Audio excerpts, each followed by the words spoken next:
제주도가 내년 7월 시행을 목표로 추진해온 제주형 행정체제 개편 계획이 무산됐습니다. 논란이 되고 있는 2개 또는 3개의 기초자치단체를 두는 방안에 대해 오영훈 지사는 필요하면 새로운 위원회를 구성해 논의하겠다고 밝혔습니다. 홍수연 기자가 보도합니다. 오영훈 제주도지사가 공약으로 내걸어 추진해온 제주형 행정체제 개편. 내년 지방선거에 맞춰 7월부터 시행한다는 계획은 결국 무산됐습니다.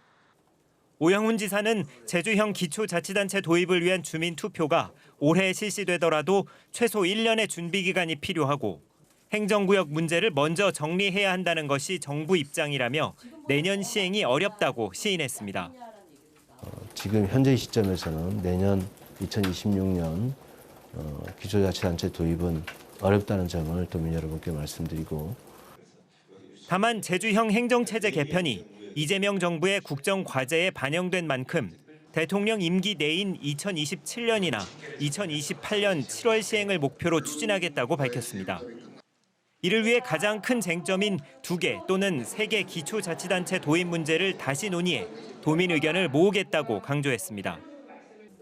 도민 합의를 위해서는 조례에 근거해 행정체제 개편위원회에 준하는 새로운 위원회를 구성해 의견을 수렴하는 방안을 마련하겠다고 밝혔습니다. 제도에 근거한 위원회가 구성이 되고 그 위원회에서 독립적으로 방안을 마련하는 이런 절차가 필요하지 않을까 생각합니다. 2027년 이후에 기초자치단체가 출범할 경우 이미 선출된 광역의원에 더해 기초의원을 추가로 선출해 의원 정수와 예산 부담이 늘어나는 우려에 대해서는 감내가 불가피하다고 말했습니다. 상황에 대해서 잘 이해를 구하는 방법밖에 없지 않을까 싶습니다. 한편 논란이 되고 있는 12.3 불법 계엄 당시 자신의 행적과 조치에 대해서는 당일 경기도 출장으로 밤 10시 넘어 제주에 도착해 자택에서 상황을 지시했고 새벽 1시 넘어 도청에서 회의를 주재했다며 과정에 문제가 없었다고 해명했습니다. MBC 뉴스 홍수현입니다. 행정체제 개편은 지난 지방선거에서 오영훈 지사가 전면에 내세웠던 이른바 1호 공약이었습니다.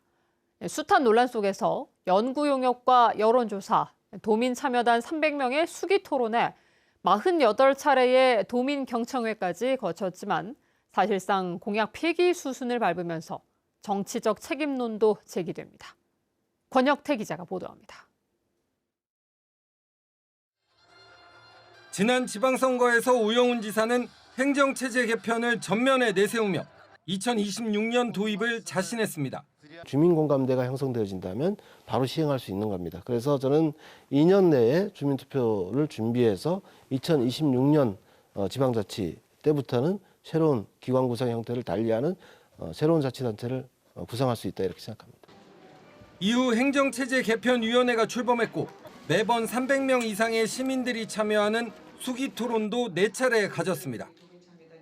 16개 지역을 3번씩 돌며 모두 48차례의 도민 경청회에다 4차례의 여론조사까지 거쳐 도출한 최종안을 내놨습니다. 그러나 결정적으로 제동이 걸린 것은 같은 당 김한규 국회의원이 제주시를 동서로 쪼개는 것을 막는 법안을 발의하면서부터였습니다. 기존의 제주시가 2개로 나눠져 본 적이 없었잖아요. 제주도 역사에 그런 적이 없잖아요. 한 번도. 그러면 이게 엄청나게 큰 변화인데 제대로 도민들한테 물어보자는 건 합리적인 주장이라고 생각을 하기 때문에. 이후 내란 사태가 터지며 모든 논의는 중단됐고 1년 전 공동 기자회견까지 했던 이상봉 도의회 의장이 재논의를 요구하면서 사실상 추진력을 상실했습니다.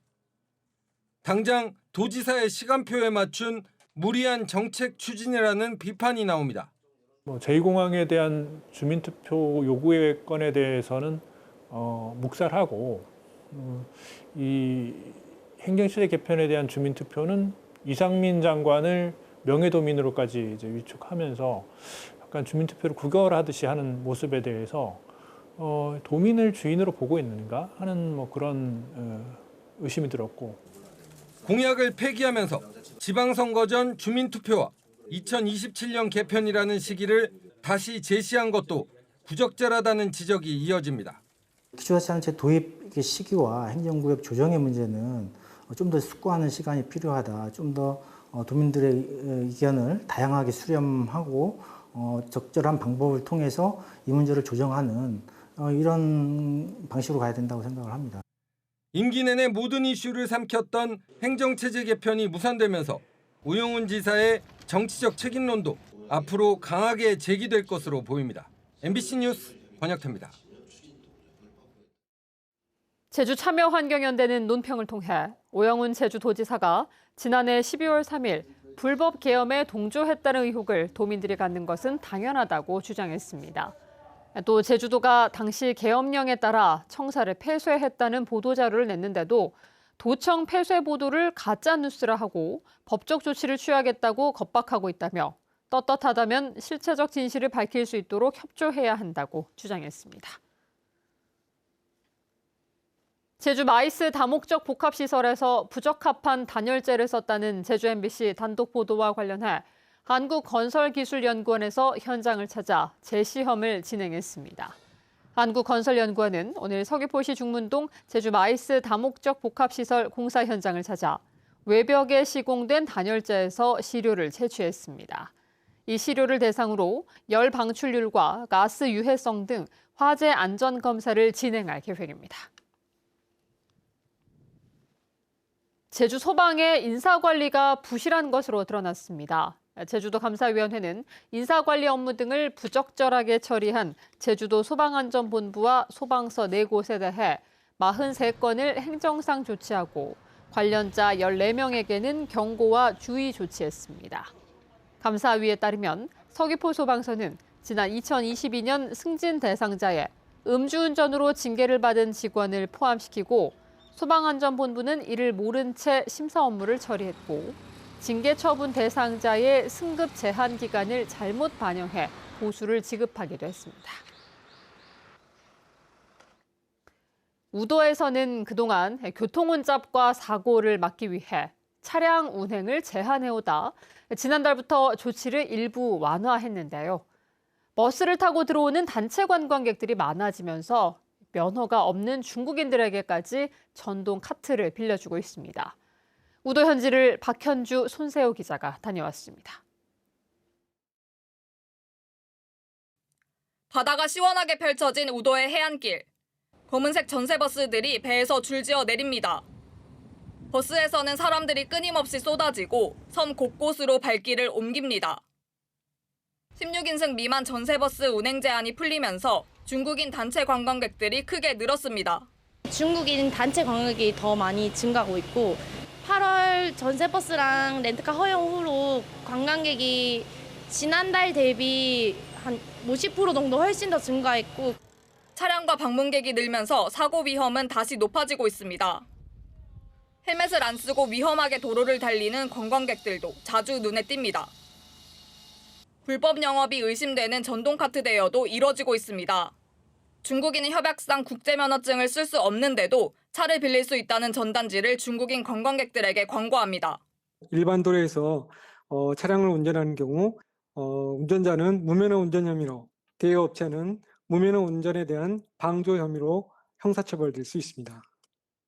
특히 이 업체는 이미 등록 없이 전동카트를 운행해 경찰에 수사 의뢰가 됐는데도 아무런 제재 없이 영업을 하고 있습니다. 이거 중국인한테도 대여해 주신 거 아니세요?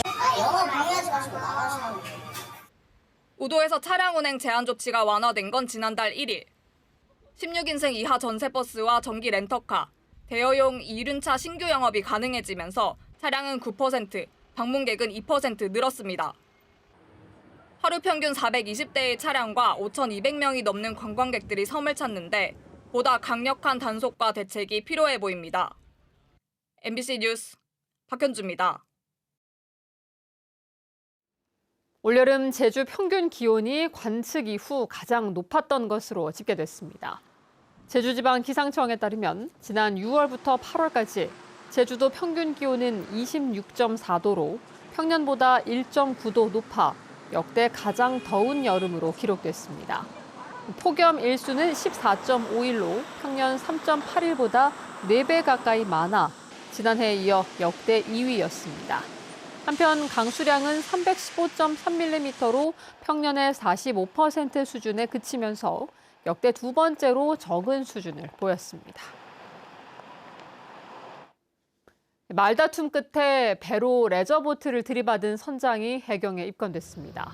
서귀포 해양경찰서는 지난 1일 낮 12시 50분쯤 서귀포시 대정읍 송악산 앞바다에서 선장 등 2명이 타고 있던 레저보트를 들이받은 50대 어선 선장을 특수손괴와 특수상해 혐의로 입건했습니다.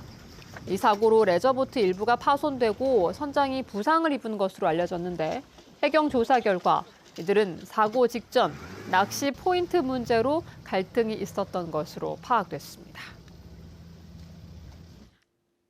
제주의료원 노동조합 위원장이 조합비를 유용했다는 의혹이 제기됐습니다.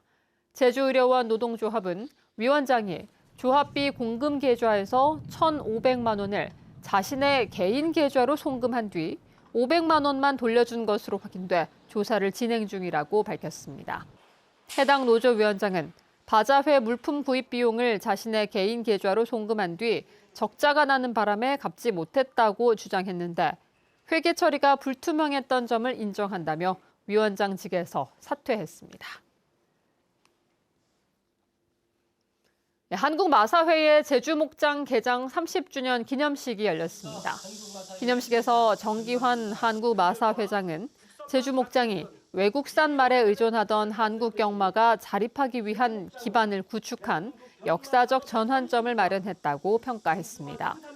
이어 민간 생산 농가와 적극적으로 협력해 국내 말산업 전반의 질적 성장과 글로벌 경쟁력 강화에 기여하겠다고 밝혔습니다. 제주시 조천읍에 자리 잡은 제주목장은 지난 1995년 문을 열고 경주마 육성과 연구의 공간으로 활용되고 있습니다. 더불어민주당 위성곤 의원이 대법원 법원행정처 이형근 기획조정실장을 만나 불법 재판 논란이 일고 있는 현은정, 현진희 씨의 석방과 제주지법 오창훈 판사에 대한 감사를 요청했습니다. 위성곤 의원은 오창훈 판사가 비상식적인 판결을 반복해 사법 안정성을 해치고 있는데도 제주법원의 항소심 재판부가 하나뿐이어서 제주도민들이 피하지 못하고 지역 법조계도 불이익을 우려해 문제 제기조차 못한다는 사실에 분노한다고 밝혔습니다.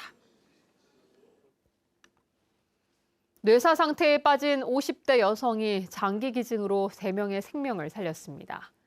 한국장기조직기증원은 서귀포시의 52살 김미란 씨가 제주대학교 병원에서 간장과 양쪽 신장을 3명에게 기증하고 세상을 떠났다고 밝혔습니다.